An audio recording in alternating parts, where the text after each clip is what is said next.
नमस्कार. आजची आपली म्हण आहे, साखरेचे खाणार त्याला देव देणार. साखर खाणारा मनुष्य सुखी राहतो, त्याला देव भरभरून देतो असा या म्हणीचा अर्थ नाही. साखर म्हणजे गोडवा, माधुर्य, सुख, समाधान, आनंद, प्रयत्न या अर्थाने साखर शब्द वापरलेला आहे. तुम्ही आकर्षणाचा सिद्धांत ऐकलेला असेल.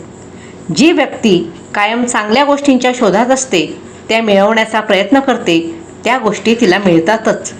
म्हणूनच सकारात्मक गोष्टींवर लक्ष केंद्रित करावं, यासाठी ही म्हण वापरतात. साखरेचे खाणार त्याला देव देणार.